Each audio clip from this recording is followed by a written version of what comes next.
As we saw when Biden got in there, all the good that had been done in Trump's first 4 years were unwound very quickly. And, it's possible that could happen again. I pray it doesn't. I hope enough people wake up that future elections will also become too big to rig. We won't have a Trump running next time. So how do you get enough momentum so that with the cheating that we have good reason to believe happened in both of the last two elections, that there's enough of a surge of votes to overcome that cheating that's built in. So, that's a concern of mine. I'm not taking anything for granted. My hope is that through the book and through all the other things that are happening across the country with people having their eyes open through podcasts like yours and many others, that the word will spread. Hello and welcome to Take Control of Your Liberty with Scott Tregurtha, where we help critical thinkers by giving you the most true and accurate information we can find, which they should be giving you on mainstream media, but are not. So you can decide for yourself and take control of your liberty, your freedom, and your future. And now, here is Scott Tregurtha. Hello, everybody. You're really going to enjoy today's guest. He wrote a book I wish everyone would read because its very sincere author speaks the truth. The name of the book is The Globalist Plan to Collapse Everything, to Usher in a New World Order, which tells us like it is regarding the oligarchs, their plan to suppress the population, our industry, our economy, you name it. And also how to help make things better and how to protect your health, well-being, and finances in the meantime. Please welcome Allan Paul Roberts. Hello, Allan. Welcome to Take Control of Your Liberty. Thanks so much, Scott. Hi to you, and great to be here. Can't wait to talk to you. Yeah, thank you. I've been feeling that way ever since I read your book, which is quite awesome. Thank you. Yeah, you're welcome. I'd say it was something very refreshing, and it's almost like a handbook for people who want to survive what's going on, what has been going on, and what is to come. But on that note, when you wrote this book, uh, you did this a fair amount before Trump was actually elected. So Right. when you wrote it, we had a very suppressive regime in there, and you were preparing us for what could come. And I realize it's not time to sit back and just go, oh, it's all taken care of. Trump's elected and we can just sit back. I know you don't think that way. But how has your optimism or changed uh, since President Trump took office, and now you know for sure we're at least locked in for 4 years? Yeah, well, it was a huge sigh of relief. But I, so I'm very grateful and I like what he's doing. At the same time, I know that the globalists are not going away and that things can change very quick, as we saw when Biden got in there. All the good that had been done in Trump's first 4 years were unwound very quickly. And it's possible that could happen again. I pray it doesn't. I hope enough people wake up that future elections will also become too big to rig. We won't have a Trump running next time. So how do you get enough momentum so that with the cheating that we have good reason to believe happened in both of the last two elections, that there's enough of a surge of votes to overcome that cheating that's built in. So that's a concern of mine. I'm not taking anything for granted. My hope is that through the book and through all the other things that are happening across the country with people having their eyes open through podcasts like yours and many others, that the word will spread. But it has to go beyond the current informed group of people. It has to start spreading out to the people who resist this message and who thought that everything was just fine before. Yeah, we have to spread the word. We have to make it too big to rig going into the future. That's my concern and my hope that we can do that. Glad you're still concerned about it.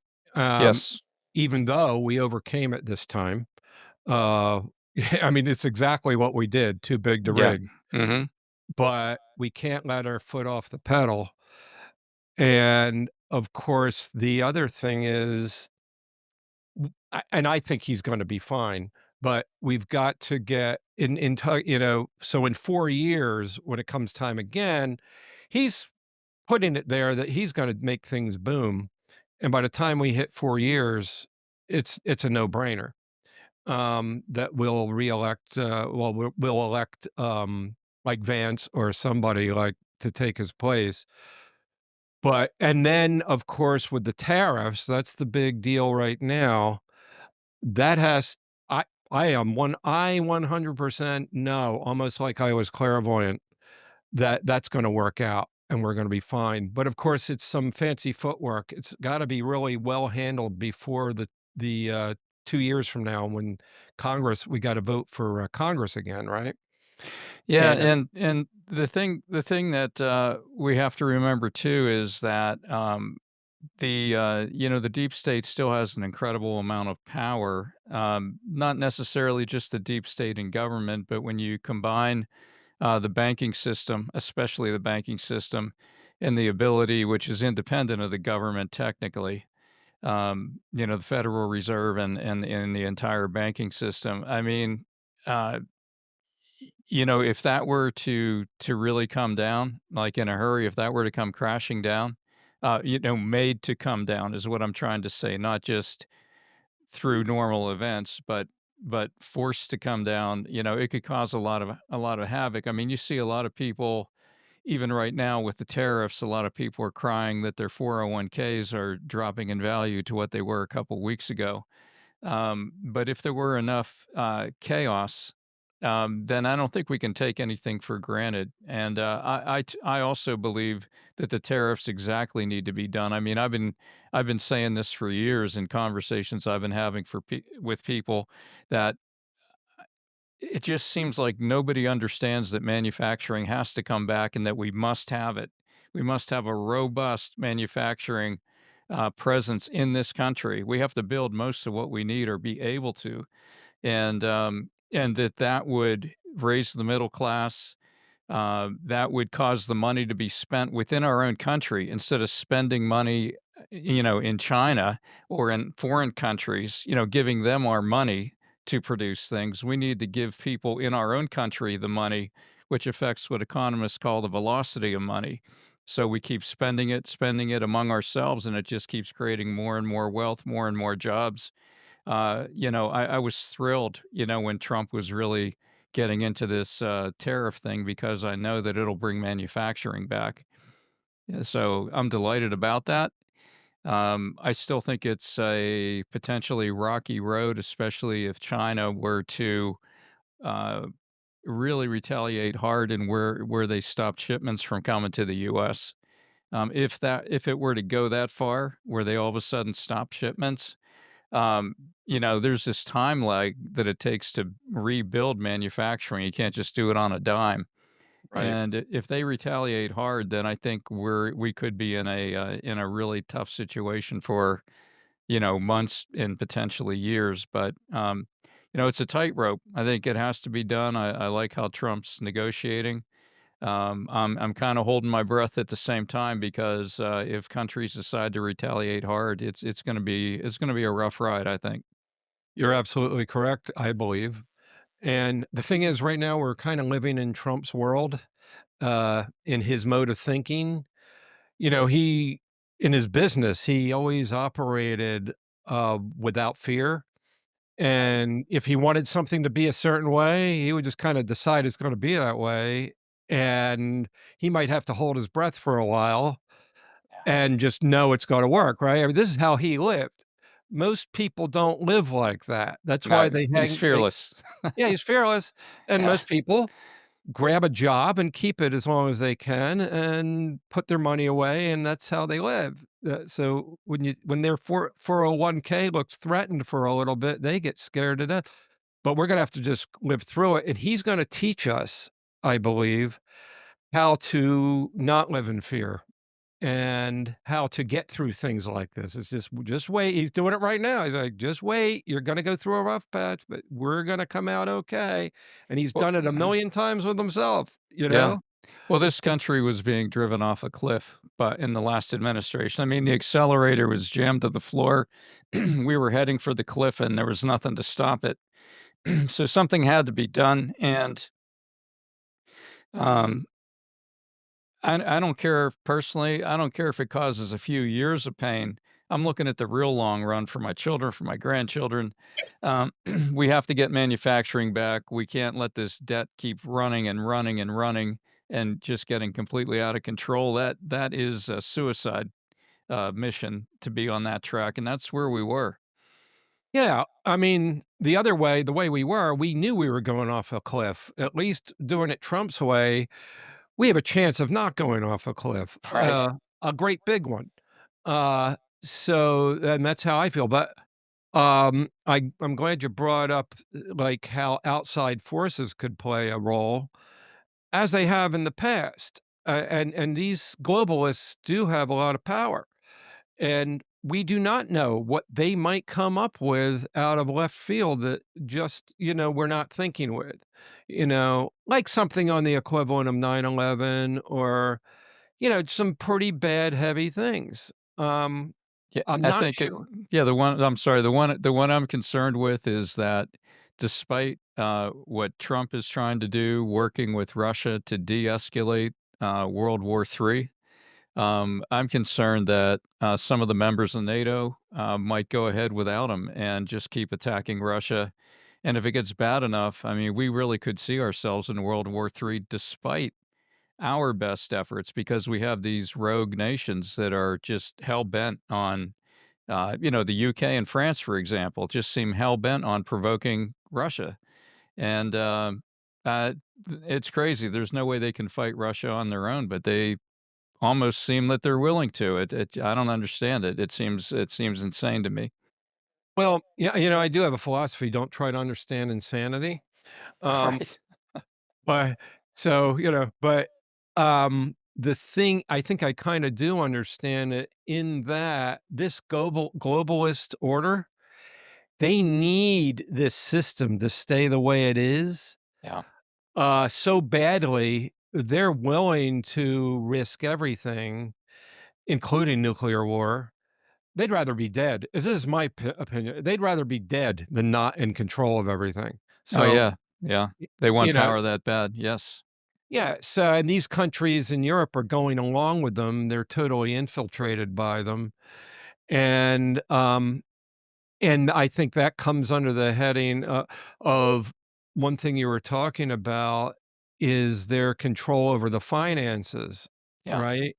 And that's the big thing. These are the people from my research and from what I've learned, the people that really pull the strings in the finance world, you don't even see them. I Right. mean, you've got Klaus Schwab and Soros and these people. They're the ones you see. Right. But you've got like the Bank of England, which is the UK's Federal Reserve, literally, Mhm. and they're kind of the creme de la creme of the Federal Reserve System. Ours models after that. In fact, they pull a lot of strings within our government from there. I mean, Christopher Steele, it was a British intelligence agent, and he's the one that wrote the Russia Gate. Yeah. What was it? What was it called? The dossier. The Steele dossier. Yeah. Yes. Uh-huh. Mhm. And, I think Boris Johnson is the one who zipped right in there when, Putin and, Zelensky were about to negotiate the war, and he zipped right in there and stopped it, things like that. That's the kind of thing can happen, you Yeah. know? But on that subject, with these guys, these big, control people who are the ones that really need this thing to stay this way, because Mhm. that's where they live. What do you think? Do you still think that we are heading toward central bank digital control of our currency? Well, that it that is a great question, and I wish I knew for sure which way it was going. You hear different things from, podcasters, that you and I would probably listen to, and I've heard a few of them say that, Trump's trying to, crash the economy on purpose to bring in, his own digital dollar, but it won't be a CBDC. I mean, Trump has stated there will not be a central bank digital currency on his watch. So, um, I I think where the danger comes in is if the banking system collapses, then all bets are off because something will have to come in. And from my research, and you read the book, from my research, I believe the banking system is extremely frail. That banks are overextended, especially the regional banks that are the ones who, for the most part, small businesses have their loans with. Their loans for buildings, plant, machinery. um, you know, the regional banks are the ones, for the most part, supporting the small businesses, and they're the ones who are very underwater with a lot of their treasury bills and treasury notes that are now worth half or even less than what they used to be when they bought them because the interest rates have doubled or more. So, the value of a T note or a T bill is 100% based on the interest rate. So as interest rates change, they change in value. So, yeah, and you have so many buildings that are under occupied because people since COVID started working from home.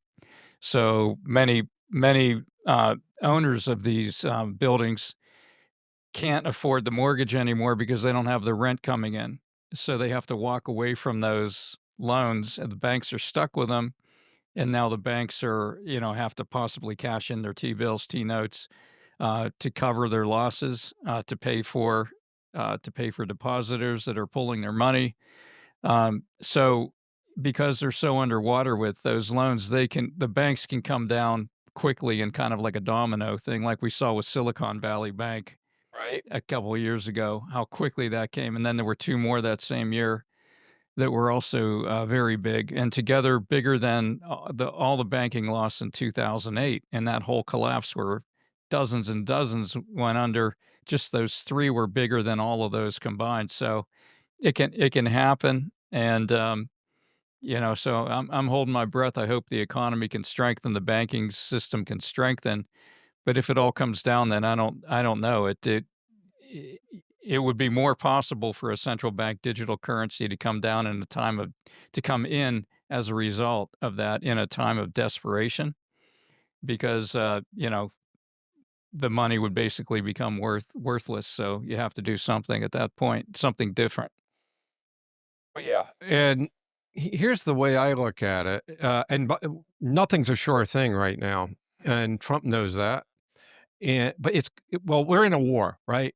So when you're in a war, the enemy wins some battles, you win some battles, and every time they make a move, you've got to try to make a move to outmaneuver them. And this is what Trump's doing. I finally feel like, in these past regimes, it was like it was all out of our hands. They were just gonna Yeah. keep doing whatever they were doing right in front of us. I Mhm. mean, and you couldn't do a thing. Now, we've got a team on our side, Trump and Musk and, his cabinet and so on, right? Yes. Great team players. They're not trying to undermine it. They're all there. I mean, and so now that's where my confidence comes in, but you can't get overconfident. You gotta be willing to make your moves, right? But so that's my confidence, but you know what? Uh, it's basically what Trump talks about is, uh, strength, okay? Having strength on your side, Sure. and I think you go into in your book on how we can make ourselves stronger and proof ourselves up against some of these things. So that yes, we can be positive, and yet still make sure our butts are covered in case all hell breaks loose. Can you go into a little just give us a taste of what's in your book? I want everybody out there to know there are ways to cover yourself in case these bad things happen with, finances, and Alan goes into a lot in this book and gives you actual references and places you can go to help you with that. Can you give us a taste of that? Sure. So we were talking about the financial system. One of the things we can do, and just think of it as an insurance policy. You buy an insurance policy for what might happen, what you hope will not happen, but just in case it does, you don't want to be destroyed. If something like, a house fire would burn your house down. So, in the same way with the financial system, some of the basic things we can do is number one, you can spread your money around several bank accounts rather than having it all in one bank account. Because one of the things the banks are allowed to do since 2008, if they get in enough trouble, they'll have what's called a bail in, which means they take your money and give you bank stock in return for it in order to protect them from going under. So, say you had 20 grand in the bank, that there's a bail in, they take your 20 grand, they give you $20,000 worth of bank stock and say, have a nice day. And you have no recourse, it's all legal. So, if the banks fail, they're probably not all going to fail at the same time. There's going to be some that are more extended. So one of the things you can do is take your money and spread it across multiple bank accounts with different banks, with credit unions, so that if it were to come down, maybe one account you can't get at, but maybe the others you can. So that's one basic thing. Another basic thing on the financial side, and a lot of people talk about this, is to flee to hard assets, to convert some of your cash to hard assets like gold and silver, first of all, but also anything that you would have to buy in the long run that you can buy and store. So that would include storable food. It might include your medicines. It might include fuel. Um, you might want, for example, to have a power generator or an electrical backup generator, those kind of things, so that if the money goes or the money's very hard to use because of the banking system situation, you're not completely out of luck because you have stored up some things that will help carry you through a transition period. So, those are just a few of the basic things off the top. Thank you for that, and, everybody listening, that's just the surface of what he goes into in the book. He really goes into detail. You could literally to me, it answered some of the questions as far as how do we take care of ourselves financially while all hell Sure. breaks loose? I've always had like I mentioned to you in my email, I've always, since I was a teenager, at the tail end of the Vietnam War, over there, always thinking somebody very aware that there were bad guys behind the scenes doing things. But what I was never good at was the financial end of things. I mean, I can smell a rat a mile away, but what to do about it financially, this gets down to that. It's not just like a bunch of conspiracy theory. It's hardcore how-to things about how to take care of yourself financially. Yeah, I pulled the book up. I have it on PDF form. Just the areas that it covers in terms of preparation are food and water, home and personal defense, electronic privacy, access to cash, energy, medical supplies, and even faith and mental resilience, being mentally prepared, mentally resilient, so that you don't overreact and you don't panic if these things were to happen. I pray they don't. Um, but but if there was ever a time to at least hedge against it, I think the time's now because it's a very volatile time. I think we can all feel it. It's moving in a good way, but you can also kind of feel that. it's a battle. I think we all know it's a battle. Anybody paying attention knows it's a battle. Exactly. It is. It's a war. And I'd say um the Biden presidency was a battle we lost, and the Trump presidency is a battle we won. And now the other side is doing everything they can to win another battle and take them down a notch. Uh, I think the wild cards that are kind of beyond our control and to some degree beyond Trump's control. Number one is China's reaction and how hard they might retaliate. For example, if they were to just stop shipping everything, that would be a very tough situation. I think I mentioned that earlier.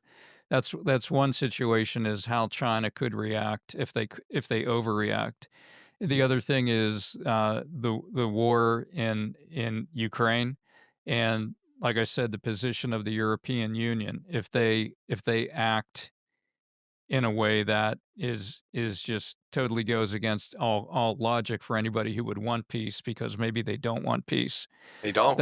Yeah, that's a wild card. And then I think Russia's reaction to that is another wild card. How it could escalate. And so, those are things that are beyond our control. I think the things that are within our control that Trump's working on are all good. I love the fact that, they're getting the gangs out of here, that they're restoring law and order, that, I was so relieved the other day, I'm sure you were too, with some of these court battles going to the Supreme Court Yes. and the Mhm. Supreme Court ruling the right way. I mean, I wasn't even taking that for granted. I mean, because Me either. Amy Coney Barrett's unpredictable. You never know which way she's going to go, Right. and Roberts sometimes seems like he's not even a conservative on some of these decisions. So if it just swings the other way, could you imagine what that would have been like if that would have been upheld? What Judge Boasberg was doing, basically becoming like a king and blocking Trump at every turn. If that would have been upheld, I mean, they would be I think it would be a constitutional crisis if that would have happened, but you know how close we are on these things. Yes, and I was literally thinking that they would side with Boasberg. Yeah, Uh, I wasn't thinking that for sure, but it was a real high possibility. It really yeah, was. And there are some other things they might go nuts on, the wrong way on. yeah. Like, as far as I'm concerned, they went the wrong way in 2020 with the election. They just wouldn't even hear anything having to do with, election fraud. It was like, "You don't have standing," and whatever. It's like BS, you Oh, know? yeah, and everybody knew it. So obviously there's corruption in there somewhere in the judicial system that they never went to the discovery phase on any of it. Right. It was all, "You don't have standing." And, the, mainstream media is all gleeful because, Trump's losing. Well, you're not losing if you don't even get a chance to get in the ring and fight. It was just the fight was called off. You know, that's essentially the way it was working. Exactly. They really tied our hands there, and that was our judicial system, Yeah. and that's one of those things they did right out in front of us. I mean, you could watch it. You could sit there and literally watch, um, what was going on in Pennsylvania, all the talk there was about they showed it, that they were blocking the poll watchers from seeing what was going on in there, Oh, and then yeah. they took it to court, and the court ruled in favor of the poll watchers, and then right in front of us, they just disregarded what their own Supreme Court said and did it anyway. I mean, how blatant can you get? Yeah, Uh, it was crazy. And, not Klaus Schwab. Who's the, George Soros. Yeah, yes, had been quoted as saying that, you're gonna be happy with, Justice Roberts. You can get it on video, and I don't think this one's in my book, and, matter of fact, I know it's not in my book, but I saw a video where he was saying that, you're gonna be very pleased with Roberts. They were anticipating the battles, and so it sure made it sound like there's a relationship between Roberts and Soros. So, and it kind of explains, if it's true, which I suspect it is, it kind of explains some of these decisions that are they make no sense. You saw with Obamacare, if you remember, Roberts cast the deciding vote. He said, well, you could consider it a tax. So, and if it were a tax, then it would be able to go through. So I'm just going to say it's like a tax, but it wasn't a tax. I mean, he didn't really rule by the letter of the law. We got Obamacare because he kind of bent the law to get it, in my opinion. I think so too. And that's another danger we have that's kind of out of our hand. To me, I don't believe anything is completely out of our hands. Yeah. I always I have faith and I don't know. To me, it's like there's always another way, you Right. know? I agree. As long as there's a God in heaven, there's always a chance things are going to work out. I mean, look at Trump dodging a bullet, literally dodging a bullet. I mean, Literally. if that doesn't convince you there's a God who's having mercy on this country, I don't know what it would take. But there's been many of these things. So, in the book, I dedicated it to people, who um, I forget the wording, but basically he dedicated the book saying that the people who are an inspiration to me are the people who face evil unflinchingly and, who have taken the heat for their positions. And Trump has done that more than any person I know. I mean, look at how he just he was totally undaunted. All those court battles. I mean, the threat of being thrown into prison for the rest of his life, shot at twice, and he just gets up the next day and it's a new day. Let's go. It's Yeah. there's no time off. There's it would destroy most people what he went through, but he just keeps going. And I think he is more and more a person of faith. He's becoming a more and more a person of faith. He gives God the credit for saving him, saving his life, and I think he has a real genuine sense of purpose, and accountability to God to do the right thing. That doesn't mean every move will be the right move, but his heart's in the right place, I think, and he's got a lot of good people around him, and I think for the most part they're making great moves. They are. And, you can call it God, you can call it goodness, because not everybody believes the same way. Sure. Um, but, uh, I say God, goodness, whatever you wanna call it, will carry through because that's literally what we're made of.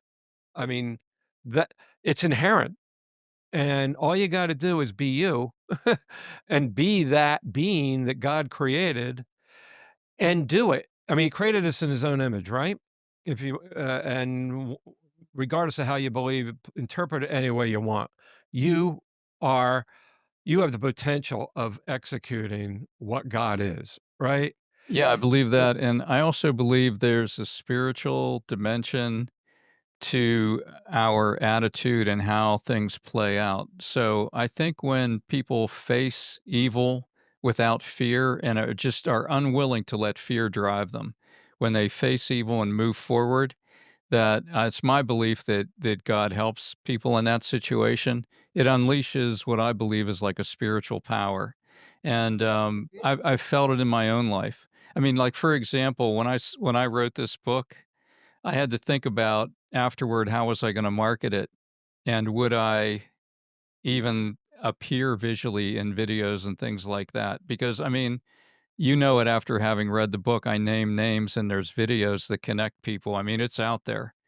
I mean, I've had friends say, "I'm worried about you because you're really making yourself a target."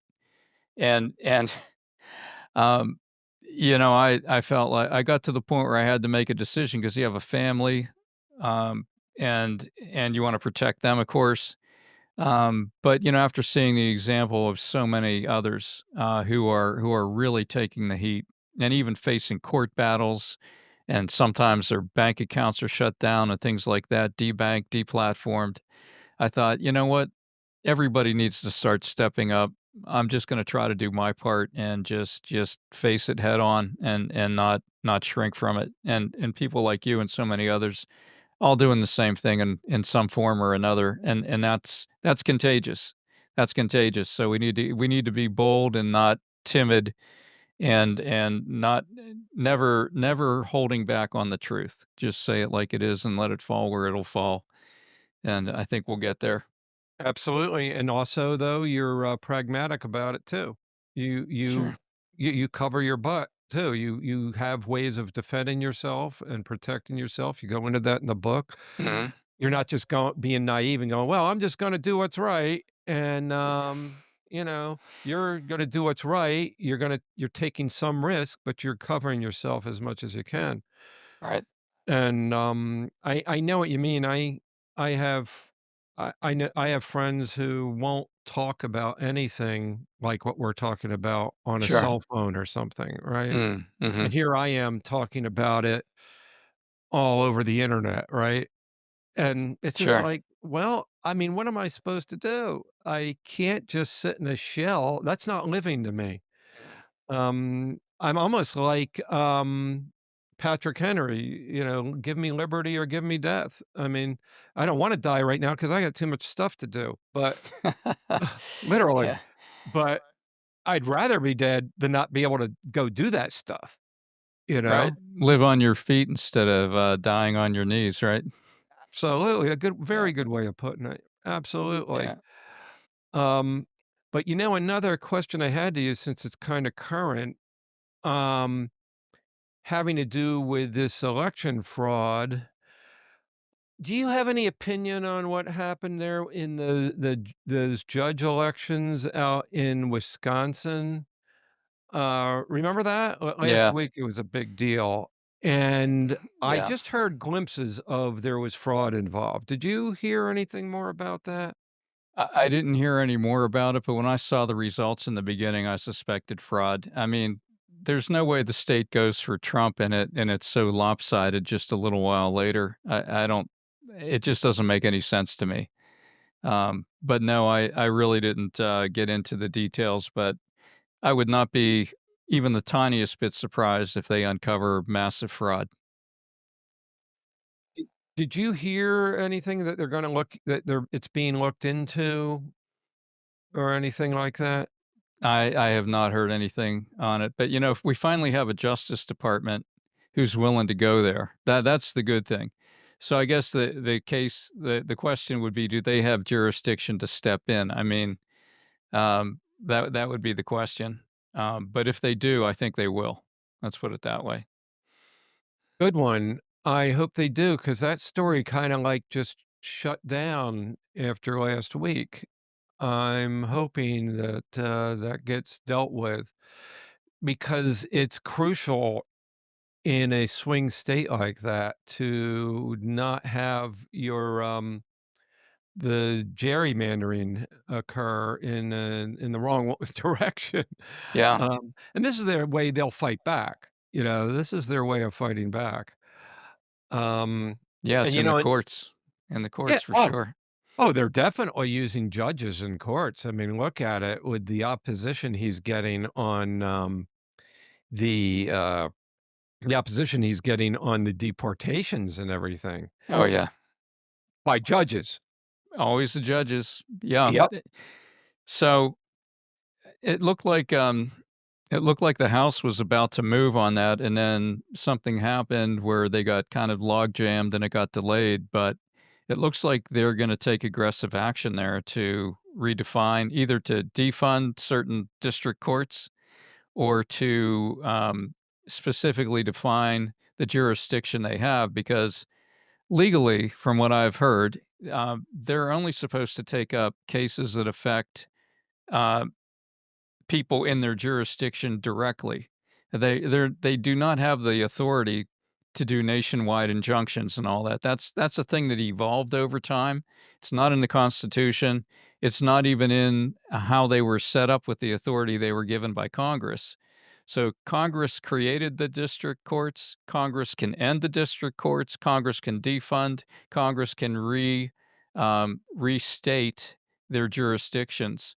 And, that's one option, but something has to happen. I mean, as one person put it, Trump's every move cannot be at the mercy of the unanimous consent of 677 federal district courts. Yes. Exactly. You know, It, who ever heard of that concept till now? I mean, yeah. I and, that's that's another weapon they're pulling out. It's gotta be snuffed out, and, thank God we have a president and a cabinet there that is very aware of it and wants to do it. Yeah, and an Um, FBI that'll maybe go after the corruption too. I mean, Boesberg, he has there's a lot of questionable things going on there, in that whole money trail associated with him and people around him, relatives, everything else, from what I understand. So there's a lot of potential, I think, to dig there, and just in a similar way with Congress itself, these people get into Congress, and 2 years later, they're worth $12 million. They were yeah. worth almost nothing when they came in, and on a whatever $140,000 a year salary, now all of a sudden they're multimillionaires. It's How does that happen? yeah, Um, and thankfully, they're right on that. Like, did you Musk I'm sure Musk was talking about that last week. yeah, He said those exact words. They were making a couple 100,000 a year, and now all of a sudden they're multimillionaires. How does that happen? yeah. We know that it can't. There's corruption coming in somewhere somehow, and now with Doge and their ability to use AI and these brilliant programmers they have, I mean, these people should be afraid because it's only a matter of time. I have a feeling they already have a ton of information. They're just waiting for the perfect time to bring it forward. I'm looking for that. I think there's going to be some big surprises not too far down the road. Too. It's hard to believe sometimes, but so is where we are now. Yeah. Um, literally. And it's the first time in history, I believe, that we've ever gone this far. Yes. Um, to me, it was a pipe dream that anything like this would ever happen.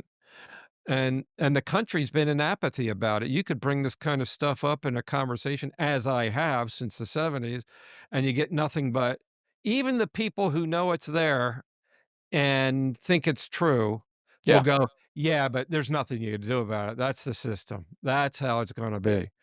No, And nobody's had the courage until Trump to go after it. And it's probably good that he's only got one term now to do it because the gloves are completely off and there's nothing to lose, so yeah, absolutely, except he is joking around with the idea of running again. yeah, I Um, know. I don't know if that would be anywhere near constitutional. There are people saying it could be because he was interrupted by one term and so on and so forth. I don't know. I wouldn't count on it, but I think he's tweaking them. I think he enjoys he's you he's too. just tweaking them. Yeah, he's giving the press something to bitch about, you know? Yeah, get their eyes off all the other things he's doing so they'll talk about that and he can keep moving forward with his agenda. Exactly. Uh, Exactly. Now, um, speaking of Doge, and Musk, as you've noticed, there are now all these protests and setting his cars on fire and the dealerships and so on. I mean, don't even need to ask you, but I'm gonna say it anyway. What do you think the odds are that it's intentional and then there's a regime behind this, that it's not just a bunch of kids getting together who are pissed off and just wanna do this stuff? yeah, it's all manufactured. I saw one video where they had used facial recognition software and had determined that it's the same people at all kinds of events. They're getting bussed around. This is rent a crowd. These aren't spontaneous for the most part. It's rent a crowd. Being paid for by Soros and other non-government organizational sources. Sources of money, and these people some of them are being paid like $300 a day to show up and then they get $500, an additional 500 if they're arrested, that kind of thing. I don't think any of it's organic. It's fueled, much in the way that um, a lot of the Black Lives Matter was fueled. Um, January 6th.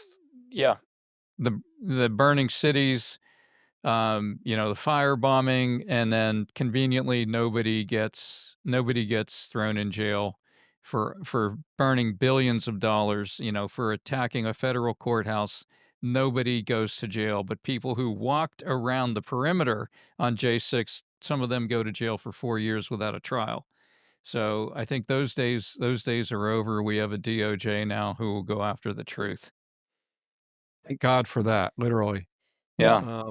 And yeah, by the way, this is not a new tactic.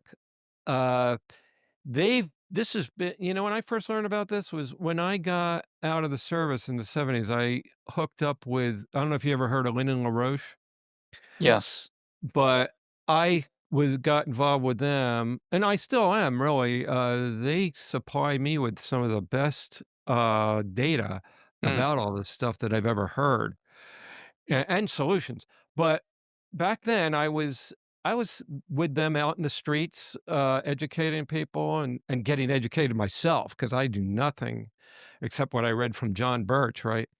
And, I was literally working with this guy who, do you remember back in the '60s when there was a peace, rally against the Vietnam War in New York City, and it broke out into a riot? With a bunch of construction workers beating on these people and everything. Do you remember that? I don't remember seeing that particular one, though. You might be, well, I was like a teenager in the 60s, Yeah, in okay. when that happened, right? And, uh, I'm working with this guy from LaRoche, turned out to be the guy that organized the whole thing. He organized the peace demonstration. Okay.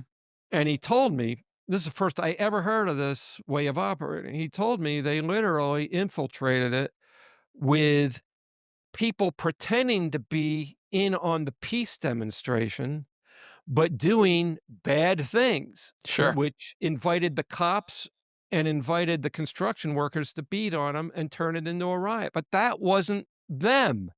Yeah. That wasn't who orchestrated this thing. Yeah, that makes total sense. I think that happens in a lot of cases. Oh, we'll look at J6, It Yes. looks like, the FBI was actually involved possibly, from what I Yes. understand, doing the break-in, at the at the in the Capitol building there, that it wasn't actually the Proud Boys or anything else that were leading that effort. And look at Ray Epps, all the mystery around him. Ray Epps, telling people to go in, all the films they have of him saying, "Go this way, go in." And Right. then he gets in with a slap on the wrist from Boasberg, by the way, I just learned. That Oh, was Bose really? Yeah, Boasberg was the one that let Ray Epps off with just a slap on the wrist. I don't know if it was 4 months of house arrest, it was something very light where he never went to jail. I mean, and all these other J6ers did. I think it's because Epps was an insider. Yeah, I do too. And and then yet people like you just mentioned a while back went to jail for just standing on the perimeter and praying or something, Yeah. you know. I've interviewed a couple J6ers and it was ridiculous what happened there. I as soon as I saw what happened, I thought immediately that's orchestrated. Yeah. Um, as soon as I saw, and well, I'm pretty sure it hasn't been in the news lately because there's so much going on, but I think this DOJ is going to look into that, is looking into it, and I hope they get to the bottom of it.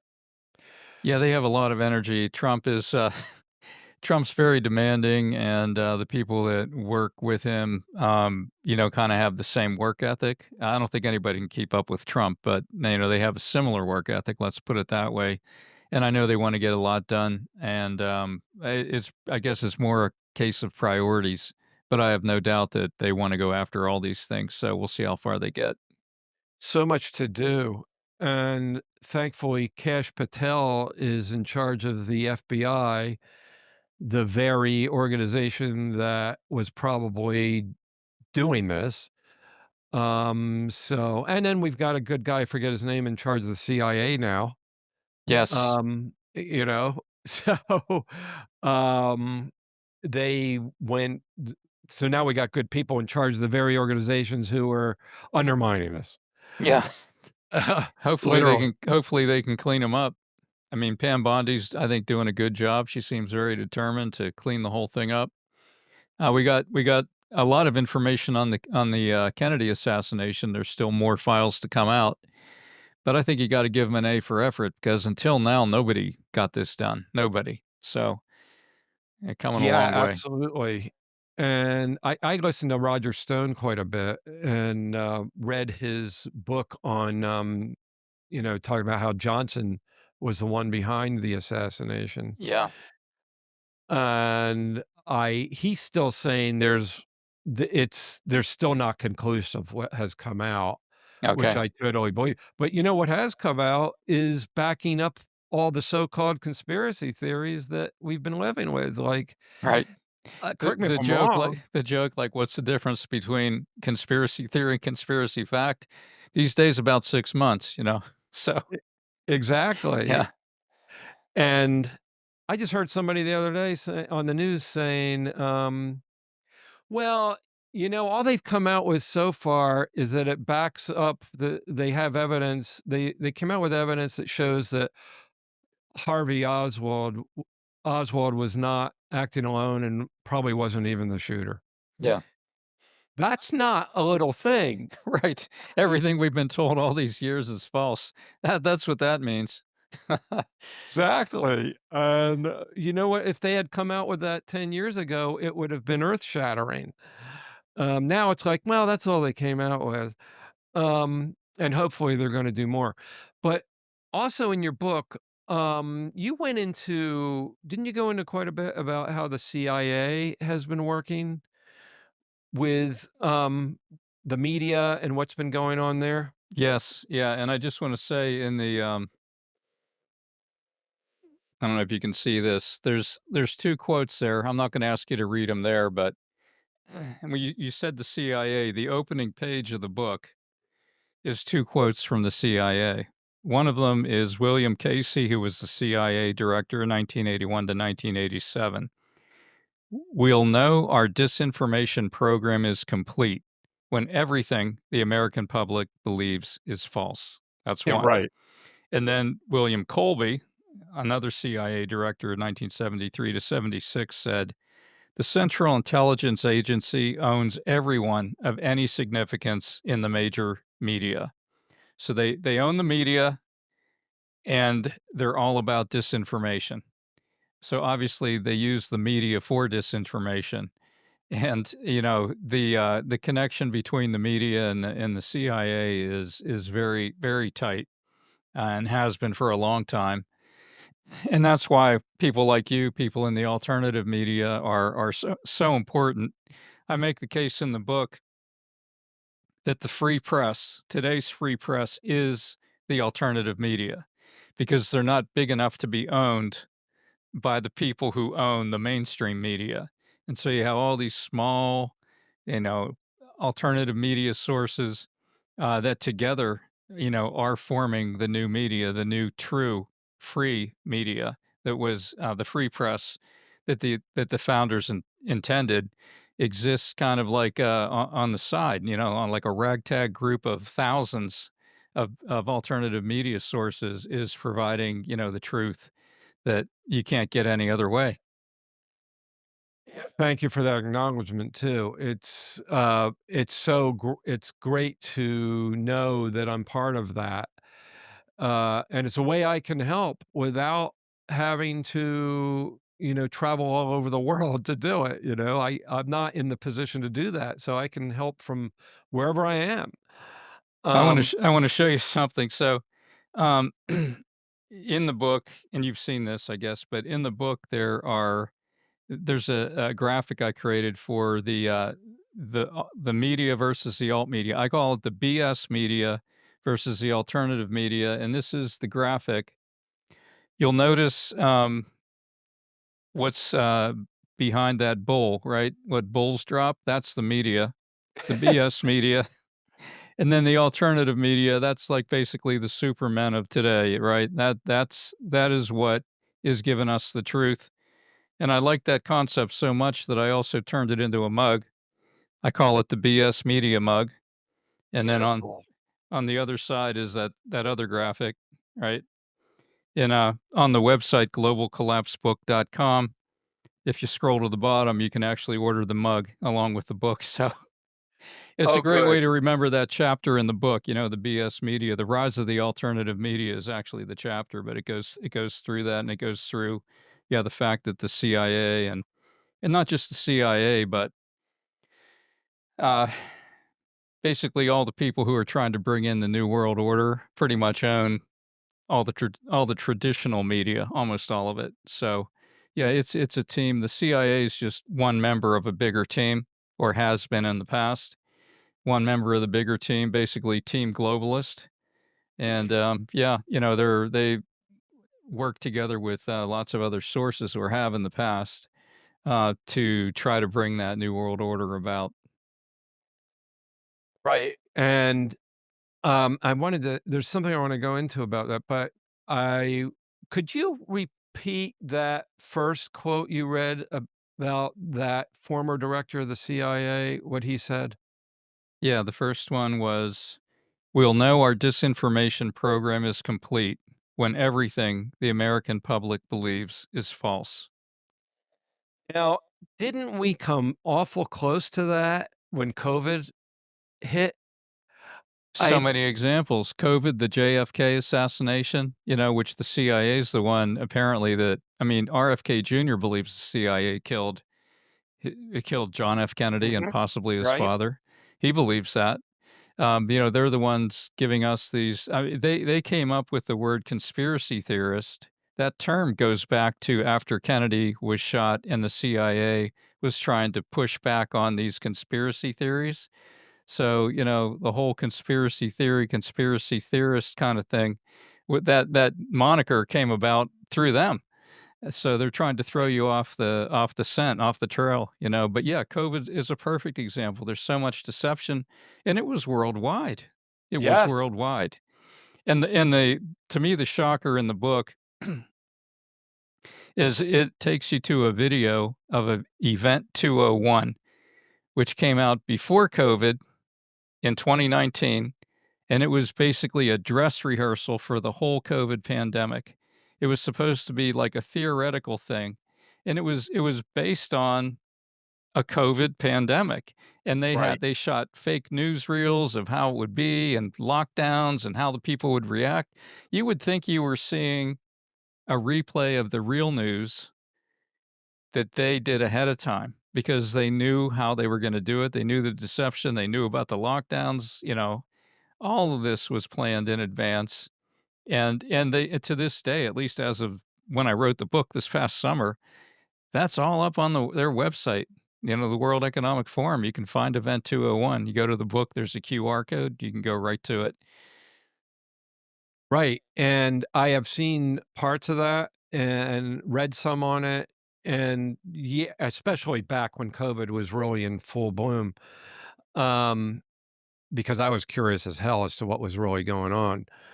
As soon as they started shutting things down, I realized this is intentional because it's exactly what they wanna do.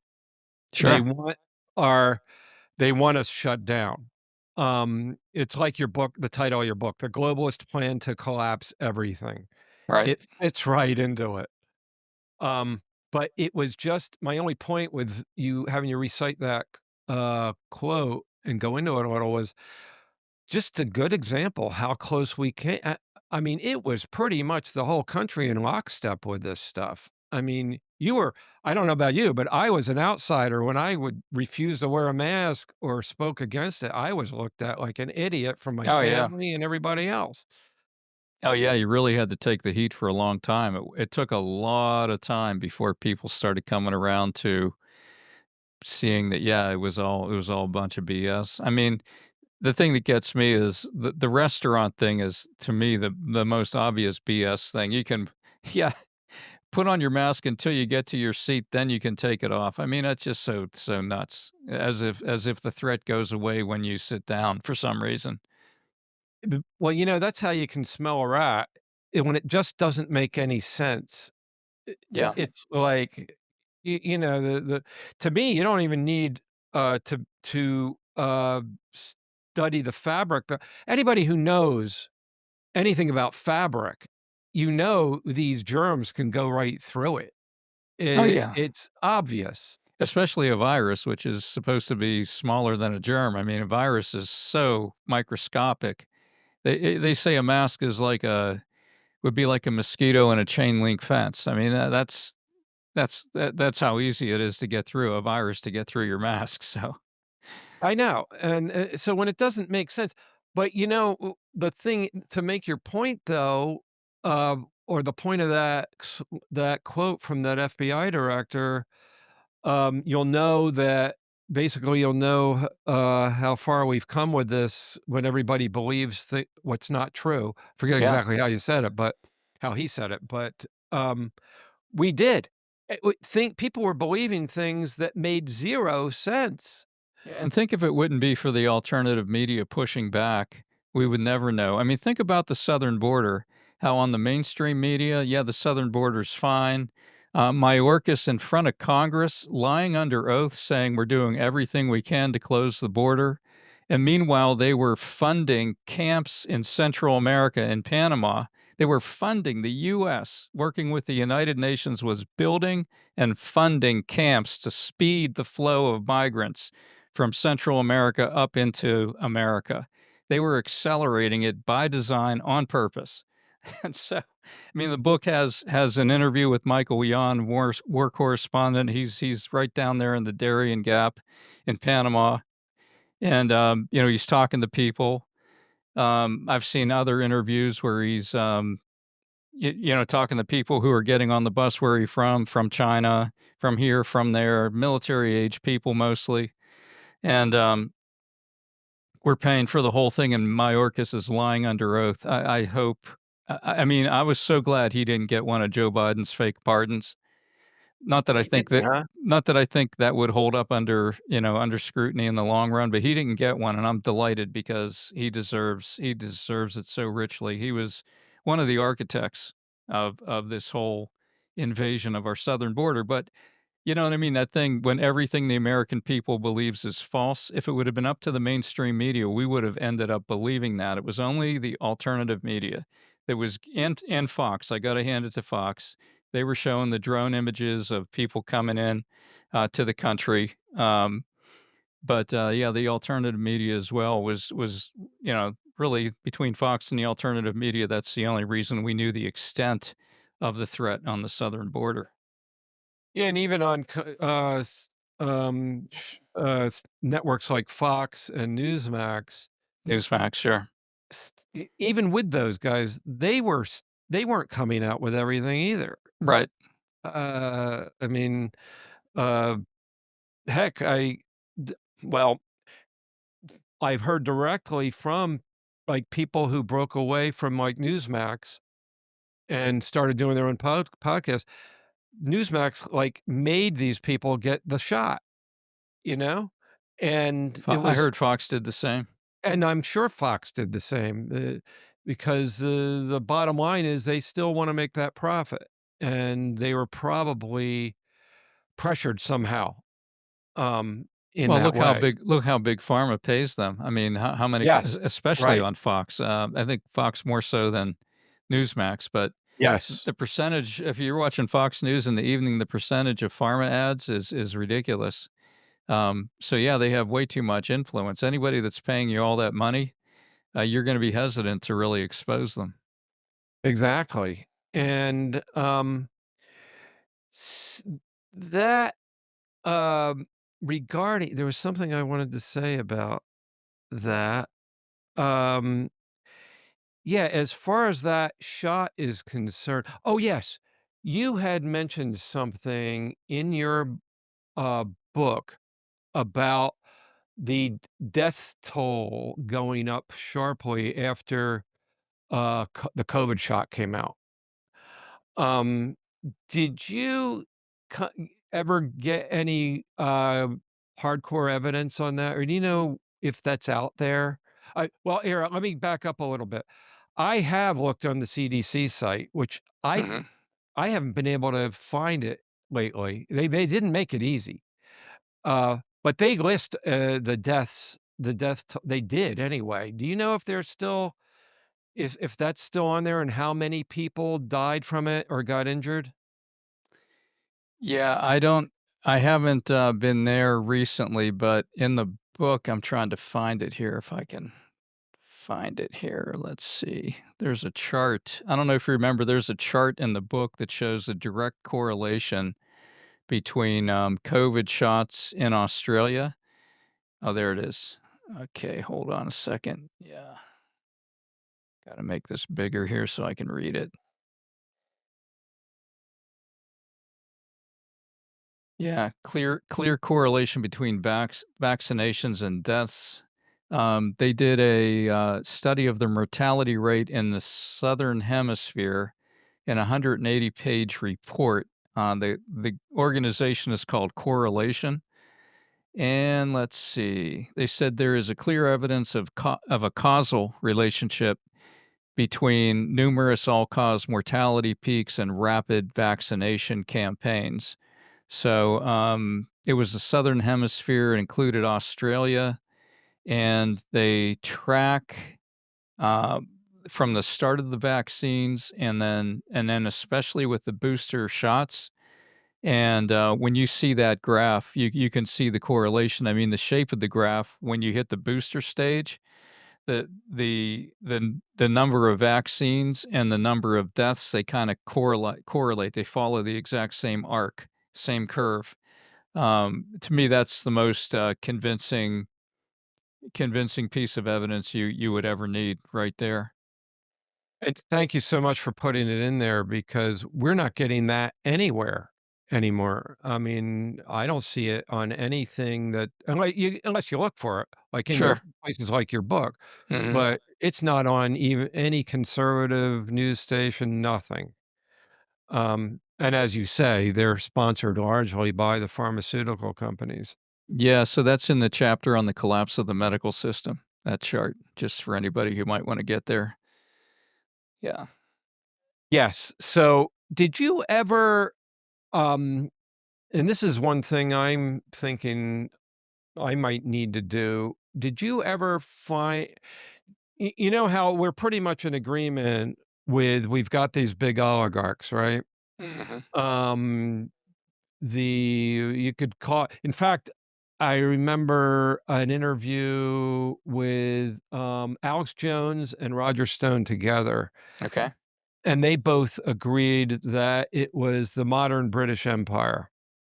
Who and that's not far-fetched at all. I mean, let's just face it, they tried to they were doing this stuff back when we had before we had a revolution. Mhm. I mean, that's the way it was, right? The oligarchs ruled the world, Sure. and then we fought them and won, but that doesn't mean they stopped. They just kept going through covert means and so on, right? Including establishing the Federal Reserve in 1913. The bankers that were behind that system were wealthy, and many of them were British. So, Yes. yeah.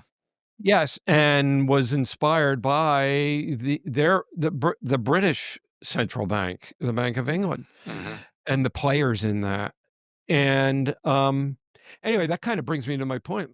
We've got to me, the ultimate solution is to defund them, the Federal Reserve, the the whole central bank system worldwide. Um, Yeah, it's tyranny. I mean, they control the money, they create the money from nothing, they lend it to us with interest, they get us in a debt trap. And, I'm convinced that that debt trap was a plan from the start. I mean, there's other yep, people that have said that in 1913 with the Federal Reserve. We see it play out in different countries. The countries eventually get into so much debt, and then really all the bankers have to do is change the interest rate to a higher rate, and then all of a sudden you can't handle the debt anymore. Like they did not too long ago when it went from like near 0% to 5% in just a matter of months.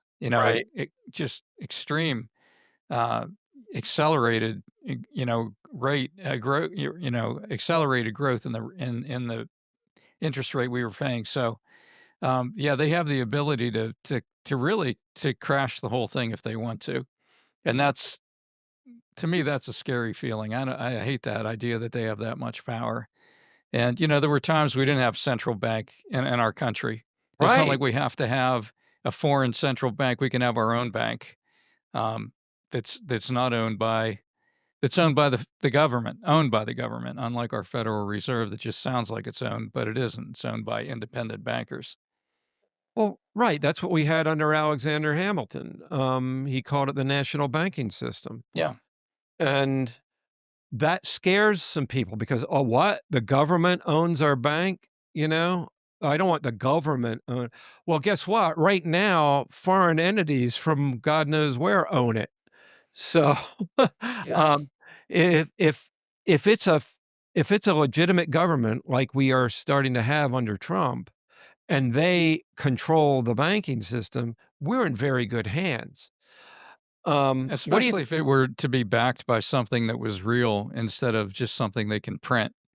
If it were backed by gold or gold and silver and who knows Right, what else, other assets, oil. I mean, it doesn't have to be silver and gold, but it would have to be something that you could audit and that you could prove you had, and hopefully something that could be stored in many cases. Then why not? Then you have something that can't get out of control just by printing. That's just pressing a button on a computer and adding a zero to the end. So exactly, and with a national banking system, like, what the way it worked was money could be lent at low interest to businesses that were producing, in this country, uh, things we need, like good energy. Uh, but these guys have been these Federal Reserves, the banks involved in the central banking system have been denying. In other words, you probably remember this. They came out with you can't. We're denying loans to companies unless they are using clean energy, right. right? If you're doing anything but solar or wind and things like that, we aren't going to let you get a loan. Well, that just strangles the manufacturing aspect of our country. Yeah, the So, whole BlackRock inspired DEI kind of method of setting the financing rules and the borrowing rules that had all this DEI nonsense built into it. I mean, it's insanity, and it has nothing to do with what's good for the country in terms of producing goods and services. It's a way of manipulating you into producing things that, the people getting the loans are just going along with the whole DEI program instead of actually doing something that's going to help the country. right. And isn't it neat that Trump is has reversed that? Yeah, that was And now the thing to do is to actually make stuff here and use nuclear, coal, fossil fuels, whatever it takes, and get the job done so we can all survive and expand our population. yeah, exactly. I've always felt that. Well, I mean, from my research, I know that the whole population reduction argument is like a false argument.